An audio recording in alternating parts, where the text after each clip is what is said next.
آج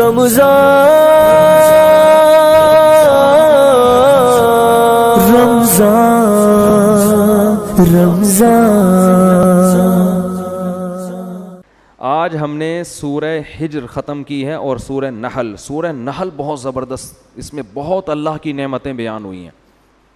نحل کہتے ہیں شہد کی مکھی. کسے کہتے ہیں؟ شہد کی مکھی. اس صورت میں اللہ نے اپنے انعامات ایسے بیان کیے ہیں کہ مزہ آتا ہے پڑھ کے. اللہ یہ بھی کر رہا ہے, اللہ یہ کر رہا ہے, اللہ یہ کر رہا ہے, اللہ نے تمہیں یہ, پوری صورت میں یہی ہے. تو میں جلدی جلدی وہ چند آیتیں پڑھ لیتا ہوں, پوری تو پڑھنا ممکن نہیں ہے. فرمایا خلق الانسان من نطفۃ فاذا هو خصیم مبین. اللہ نے انسان کو ایک پانی کے غلیظ قطرے سے بنایا اور کیسا جھگڑالو ہے, کیسے باتیں کرتا ہے بڑا ہو کر, ٹھیک ہے نا. والانعام خلقها, اس نے ان چوپایوں کو, جانوروں کو تمہارے لیے بنایا جس میں تمہیں گرمی بھی ملتی ہے, ان کے گوشت میں, ان کی اون میں, اور اس سے تم کھاتے بھی ہو.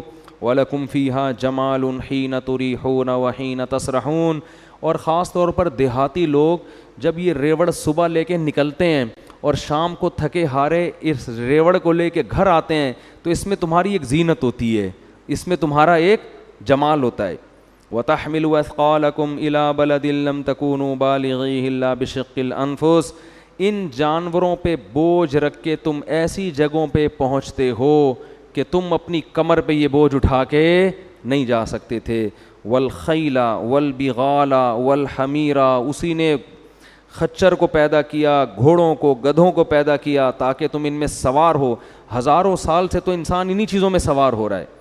وَيَخْلُقُ مَا لَا تَعْلَمُونَ, اور ایسی چیزیں بھی پیدا کرے گا جو تمہیں معلوم نہیں ہے. انزل من السماء ماء, آسمان سے پانی برسایا. لکم منہ شراب, اس پانی کو تم پیتے بھی ہو. ومنہ شجر, اسی سے درخت اگتے ہیں. ینبت لکم بہ, اسی پانی سے تمہارے لیے پیدا کرتا ہے, اگاتا ہے. الزرع, کھیتیاں. والزیتون, زیتون بھی ہوگا. کتنا فرق ہے نا زیتون کے, وہ پانی سے پیدا ہو رہا ہے کیا؟ تیل. والنخیل, کھجور کے درخت پیدا ہو رہے ہیں اس سے. والاعناب, انگور پیدا ہو رہے ہیں. یعنی ڈفرینٹ چیزیں ہیں یہ, ان کا آپس میں کوئی لنک, کوئی مماثلت نہیں, لیکن اس پانی سے ہی سب چیزیں پیدا ہو رہی ہیں. اور ومن کل الثمرات, اور ہر طرح کے پھل پیدا کیے. بے شک اس میں نشانیاں ہیں ان لوگوں کے لیے, یتفکرون, جو غور و فکر سے کام لیتے ہیں. وسخر لکم اللیل والنہار, دن اور رات کو تمہاری خدمت میں لگا دیا.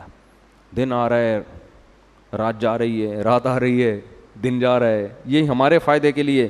والشمس والقمر, سورج چاند کو تمہاری خدمت پہ لگا دیا. والنجوم مسخرات بامری, ستارے بھی اللہ کے حکم سے تمہاری خدمت پہ لگے ہوئے ہیں. اس میں بے شک نشانیاں ہیں عقل والوں کے لیے. پہلے کیا لفظ استعمال کیا؟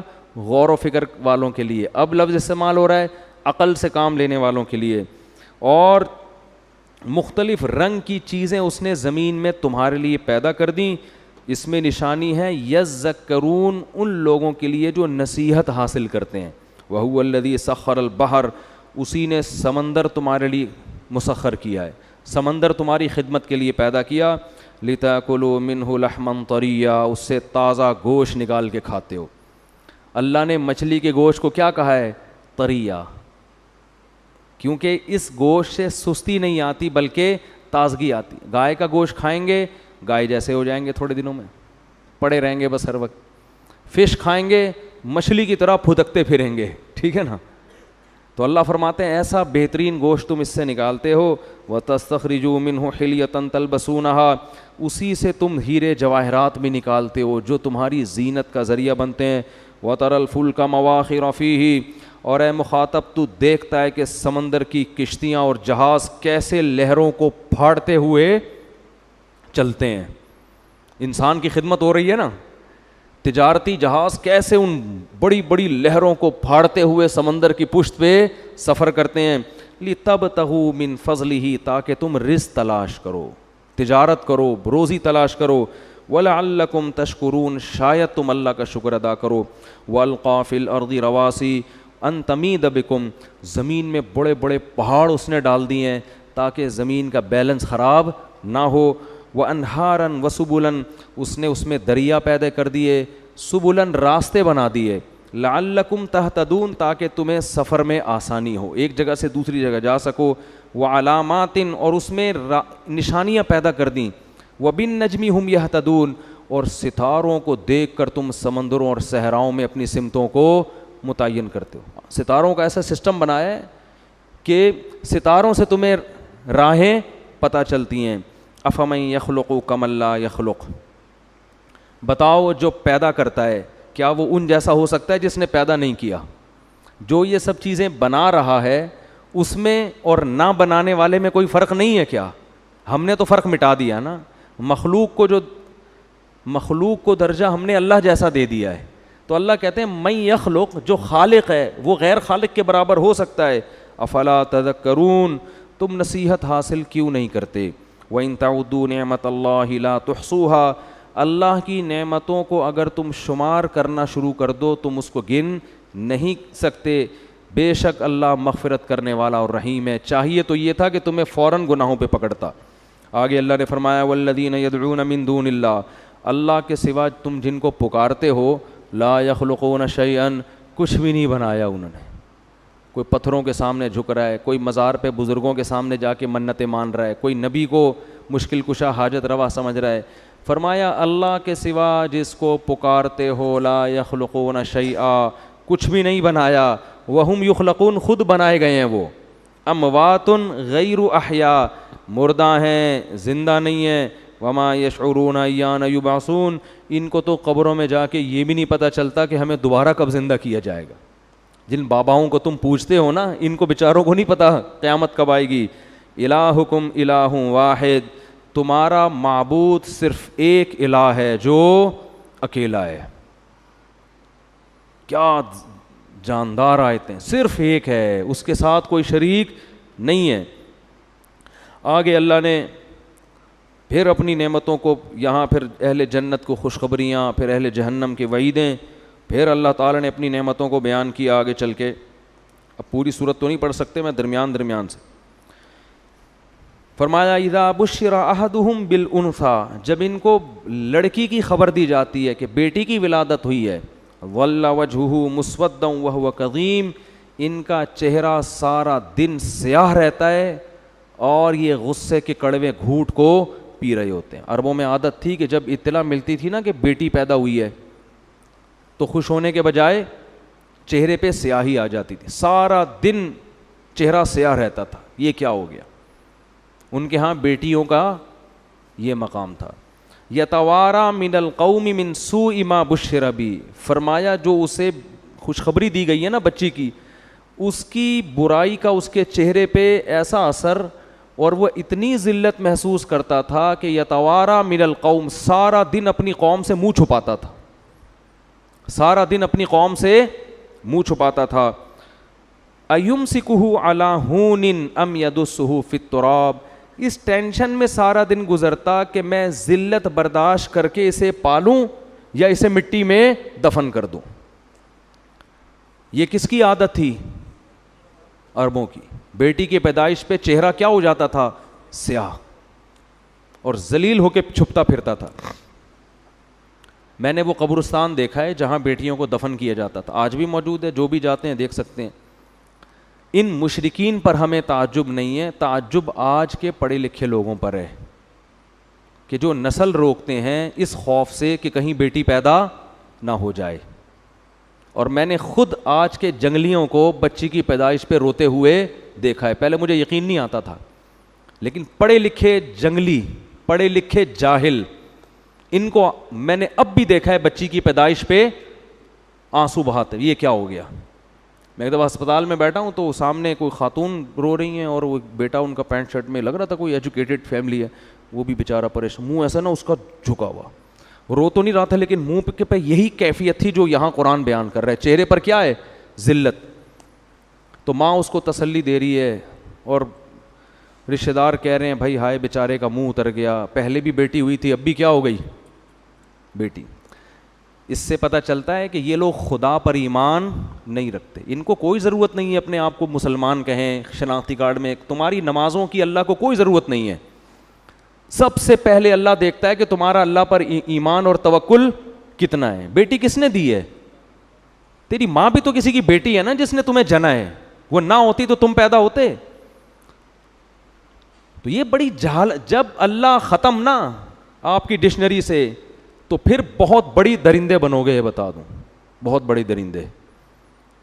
وہی ہوگا کہ جانوروں کے تو حقوق ہوں گے, انسانوں کے حقوق نہیں ہوں گے. بلیوں کے حقوق ہیں, ماں باپ کے حقوق نہیں ہیں. آج کل دوستوں کو پالا جا رہا ہے. ایئر ہوسٹس کے حقوق جانتے ہیں. بیٹی پہ اپنی اولاد پیدا ہو رہی ہے اور اس گدھے کا منہ سوج رہا ہے. مجھے تو دل چاہ رہا تھا میں رکھ کے اس کے گدھے کو ماروں کھینچ کھینچ کے. بے غیرت آدمی, تو پڑھا لکھا ہے, تجھے شرم, تیرے خدا پر ایمان نہیں ہے کیا؟ تو یہ لڑکی, یہ اللہ کی مخلوق پہلے ہے, بے غیرت تیری بیٹی یہ بعد میں ہے. یہ اللہ نے اپنی مخلوق کو پیدا کیا ہے, اس کا نظام ہے, ہمیشہ سے پیدا ہو رہی ہیں اور قیامت تک ہوتی رہیں گی. اور تجھے اتنی شرم نہیں آتی کہ جس خدا نے تجھے پال پوس کے جوان کیا, اس بیٹی کا رزق بھی وہ تجھے دے گا. تیری بیوی کی چھاتیوں میں دودھ پیدا کیا اس نے اس بچی کی پیدائش پر, یہ بتانے کے لیے کہ اس کو بھی میں ہی کھلاؤں گا جیسے بیٹے کو میں کھلاتا ہوں. تو بے شرمی کی انتہا ہے, بے غیرتی کی انتہا ہے. اور یہ ہیں پڑھے لکھے, یہ کیا کہلاتے ہیں؟ پڑھے لکھے لوگ. جہالت ہے یہ. ہمارے نبی صلی اللہ علیہ وسلم نے اس ماحول میں آنکھ کھولی ہے کو زندہ دفن کیا جا رہا ہے, اور قرآن کیفیت بیان کر رہا ہے, یتوارا من القوم من سوء ما بشر بہ, کہ سارا دن اس کا چہرہ سیاہ رہتا تھا. لیکن آپ صلی اللہ علیہ وسلم نے کتنی محبت دی بیٹی کو. نماز میں اپنی بیٹی کو نواسی کو کندھے پہ اٹھا کے 4 رکعتیں آپ نے ظہر کی پڑھائی ہیں. حالانکہ بچوں کو کندھے پہ بٹھا کے نماز پڑھنا سنت عمل عام معمول نہیں ہے. آپ نواسی کو کندھے پہ اٹھا کے 4 رکعتیں پڑھائی ہیں. جب رکوع میں جاتے تو اٹھا کے نیچے کر دیتے, اور جب اگلی رکعت میں کھڑے ہوتے پھر اٹھا کے کندھے پہ بٹھا دے. اتنی محبت آپ نے اپنی کسی اولاد کو, بلکہ کسی بچے کو بھی نہیں دی ہوگی. بھائی زیادہ زیادہ اتنی محبت دے دی نا, کسی بچے کو گود میں اٹھا لیا. صحابہ کہتے ہیں ہم نماز کے انتظار میں تھے, آپ صلی اللہ علیہ وسلم جب آئے ہیں تو ہم حیران ہو گئے کہ آپ کے کندھے پہ آپ کی نواسی بیٹھی ہوئی ہے. نواسی تو تھوڑی دور ہو گئی نا, بیٹی کی بھی بیٹی ہو گئی. تو ہم حیران تھے یہ کیا ہوا ہے بھائی. اور اسی طرح آپ نے نیت باندھ لی ہے بھائی سید الانبیاء ہیں, اور نواسی کو کندھے پہ بٹھا کے نماز پڑھا رہے ہیں, پیچھے ابو بکر, عمر, عثمان, علی جیسے لوگ کھڑے ہوئے ہیں. اتنی مبارک محفل. اب حیران ہے صحابہ, فرماتے ہیں جب رکوع میں گئے نا تو اس کو اٹھا کے, کیونکہ گر جائے گی نا وہ, چلو اب ایک دفعہ نیچے رکھ لیا تو کافی ہے. اگلی رکعت میں کھڑے ہونے سے پہلے دوبارہ اٹھا کے کندھے پہ بٹھایا اس کو. 4 رکعتیں اس طرح سے پڑھی ہیں. علماء کہتے ہیں اس میں حکمت یہ تھی عربوں کے دل سے بیٹی کی نفرت کو کھرچ کھرچ کے نکالنا. اتنا پروٹوکول تو حسن حسین کو بھی نہیں دیا آپ صلی اللہ علیہ وسلم نے. ان کو بھی کندھے پہ بٹھایا ہے, خطبے میں گود میں اٹھایا ہے. نماز کندھے پہ بٹھا کے 4 رکعتیں نہیں پڑھائی ہیں. تو کیا کس مذہب سے تمہارا تعلق ہے اور تم منہ بنا رہے ہو؟ بھائی 10 بیٹیاں ہو جائیں, 15 ہو جائیں, 16 ہو جائیں, 20 ہو جائیں, کوئی بات نہیں, اللہ کی نعمت ہے, خوش ہو اللہ کے. اور اللہ بیٹا دے کے اس کو نافرمان بنا دے, تمہارے سر پہ جوتے لگا رہا ہو, وہ اچھا لگے گا پھر؟ تو جو دے رہا ہے اللہ اس پہ بولو نا بھائی. اصل روکو اس نیت سے کہ میرے 6 بیٹیاں ہو گئی ہیں, 7ویں بھی کہیں بیٹی نہ ہو جائے. بعض لوگ کیا کرتے ہیں, بیٹا ہو گیا تو نسل روکتے ہیں کہ بس اب نہیں چاہیے, بیٹی ہو گئی تو بیٹے کی لالچ میں نسل بڑھاتے ہیں. اس سے کیا ہو رہا ہے, جو قدرت کا ایک نظام ہے نا, لڑکے اور لڑکی کا جو ریشو ہونا چاہیے, گروتھ ریشو, وہ کیا ہو رہا ہے, خراب. جن کے لڑکیاں ہو رہی ہیں وہ لڑکے کی لالچ میں ہونے دے رہے ہیں, جو لڑکے ہو گئے تو 1-2 کے بعد بریک لگا دی. او بھائی غیر مسلموں پہ یہ چیزیں سوٹ کرتی ہیں.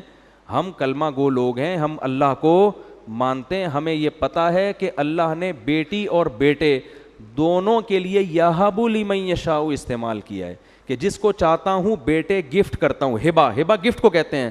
وہب لمن یشاء یہب لمن یشاء اناسا, جس کو چاہتا ہوں بیٹیاں گفٹ کرتا ہوں.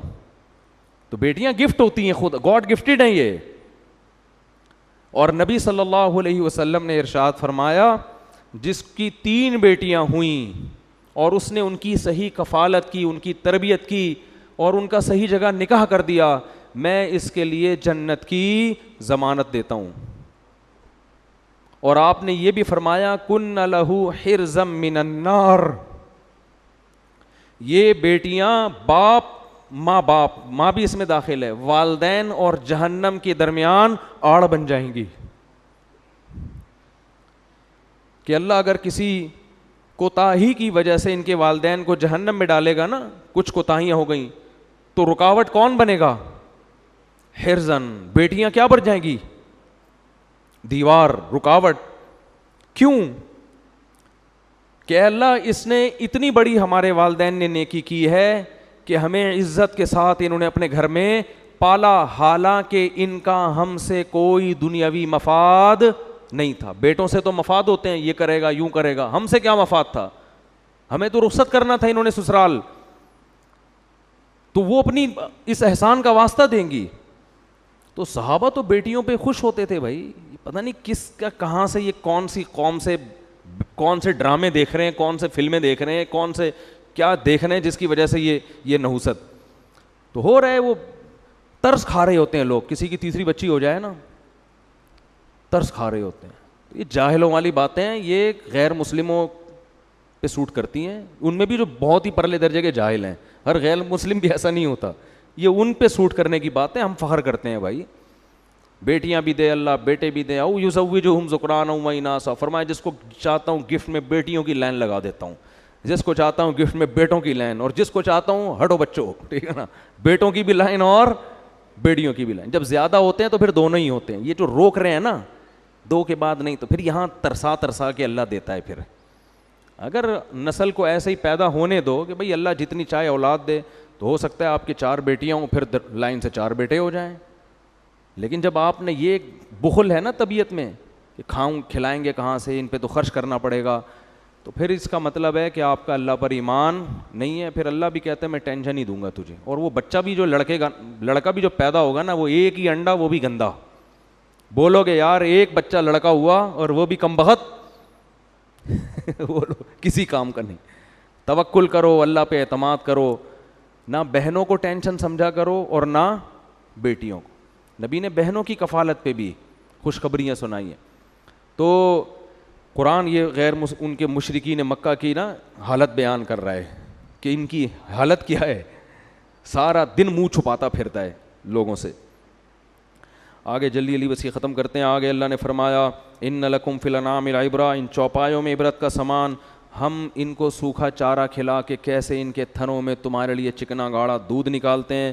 اور اوحا ربک الی النحل، تیرے رب نے شہد کی مکھی کو سکھا دیا ہے کہ تو جا جگہ جگہ سے پھلوں کا رس چوس کے شہد کے چھتے بنا اور راستے لمبے لمبے طے کر. تیرا رب تجھے راستے بھولنے نہیں دے گا. اور پھر اس کے پیٹ سے کیسا بہترین مشروب نکلتا ہے جس میں اللہ نے لوگوں کے لیے شفا رکھ دی ہے. اللہ فرماتے ہیں واللہ خلقکم، اللہ کے تصرفات دیکھو، اس نے تمہیں پیدا کیا، تمہیں موت دے دیتا ہے. بعض لوگوں کو اتنے بڑھاپے تک پہنچا دیتا ہے کہ سب کچھ جاننے کے بعد بھی ان کی کھوپڑی کام کرنا چھوڑ دیتی ہے. لِكَيْ لَا يَعْلَمَ بَعْدَ عِلْمٍ شَيْئًا، اللہ کے تصرف ہیں. اتنے ذہین لوگ اللہ بڑھاپے کی انتہا کو لے جاتا ہے، ان کی بچوں والی حرکتیں کرنا شروع کر دیتے ہیں. فرمایا کہ جعل لکم من انفسکم ازواجا، اس نے تمہارے لیے جوڑے پیدا کیے، ان بیویوں کو پیدا کیا جن سے بنین وحفظا، تمہیں بیٹے بھی دیے پوتے بھی دیے. ان سے جو جوان بیٹے بھی نعمتیں اللہ کی، تو اللہ بیٹیوں کو الگ بیان کرتا ہے، بیٹوں کی نعمت کو الگ بیان کرتا ہے.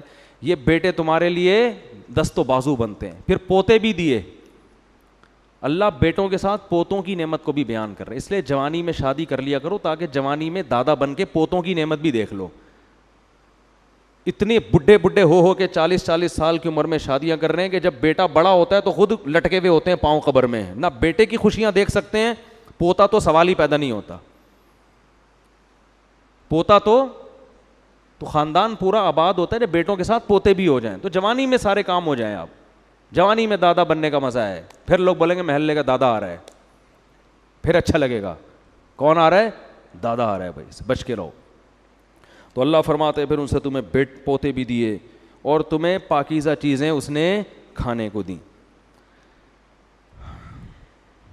اخرجکم من بطون امہاتکم، اللہ وہ ذات ہے جو تمہیں تمہارے ماؤں کے پیٹوں سے نکالتا ہے. لا تعلمون شیئا، اس وقت تمہیں دنیا کی کچھ خبر نہیں ہوتی. اس نے اپنی قدرت سے تمہیں نکالا بنا کے نا پورا کنسٹرکشن کا کام ڈینٹنگ پینٹنگ مکمل ہو گیا, چل بھائی نکل باہر, بس اب کتنے دن پڑا رہے گا اندر, باہر نکل.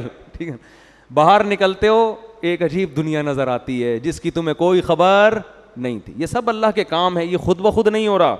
فرمایا وَجَعَلَ لَكُمُ السَّمْعَ وَالْأَبْصَارَ وَالْأَفْئِدَةَ, لیکن سیکھنے کے لیے اس نے تمہیں آنکھیں دیں, سننے کے لیے کان, اور سوچنے کے لیے دل اور دماغ, تاکہ اب تم دنیا میں آ کے سیکھو. ابھی تک تو تمہیں کچھ بھی پتہ نہیں ہے.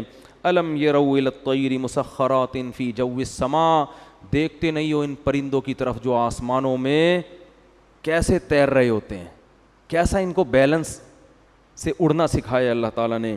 مَا يُمْسِكُهُنَّ إِلَّا اللَّهُ, آسمان کی بلندیوں میں ان کو اللہ کے سوا کوئی نہیں روکتا. یہ سب اللہ کا بنایا ہوا نظام ہے, بے شک اس میں ایمان لانے والوں کے لیے نشانیاں ہیں.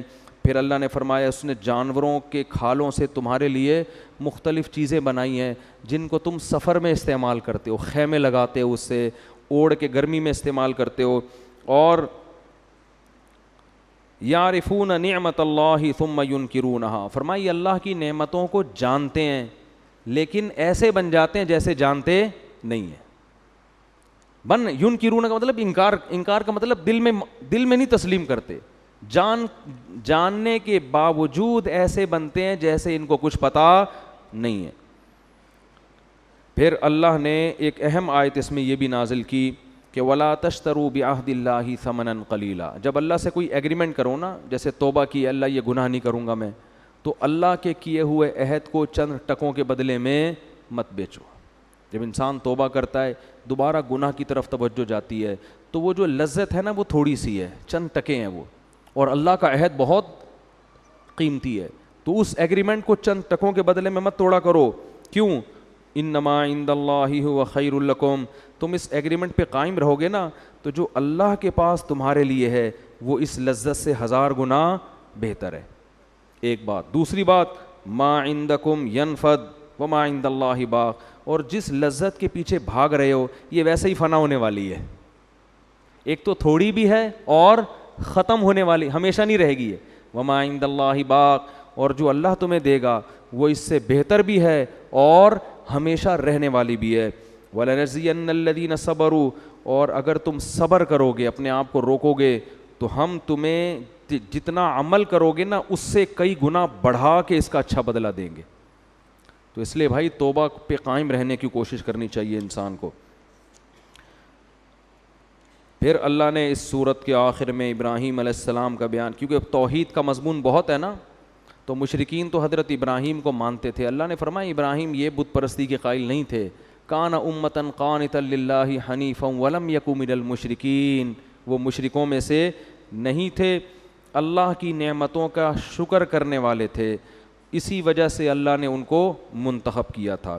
پھر اللہ نے اہل ایمان کو دعوت دی ہے کہ ادعو الی سبیل ربک بالحکمہ, تم لوگوں کو اللہ کے راستے کی طرف حکمت کے ساتھ بلاؤ.